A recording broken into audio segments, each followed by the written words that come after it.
CASA of the Coastal Bend.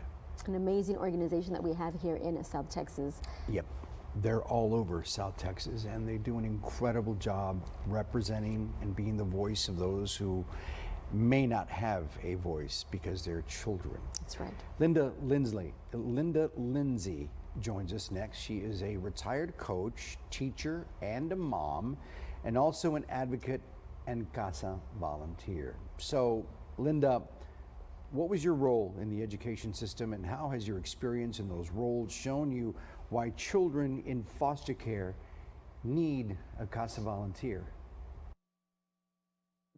Well, being a school teacher was an honor of mine. I'm a 32-year recently retired teacher coach. So it was an opportunity. I'm a fourth generation teacher coach, and just the highlight of my life. Linda, why did you become a CASA volunteer?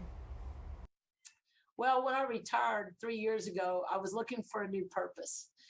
For always it had been to help kids be the best they could be, educationally and physically and emotionally. And so when I retired, I needed something. I needed that purpose. And I saw the CASA introduction movie, and I knew that was it immediately. I didn't know anybody in CASA. I'd never been around CASA, but I was hooked.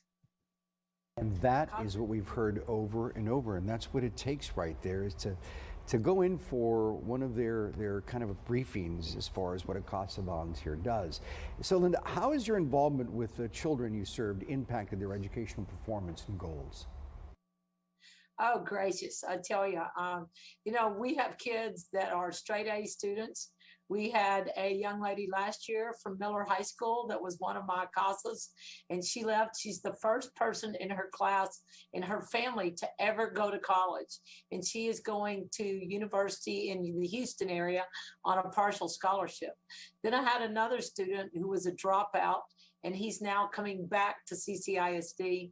And then I have little bitty children that are first and second graders, and they make their own connection with their school teachers. So it's been a wild ride, but it's been an awesome ride. Linda, what do you say to those viewers that are watching us right now, listening to you, wanting to help children themselves, but maybe they feel they don't have the time or the emotional strength to be a CASA volunteer?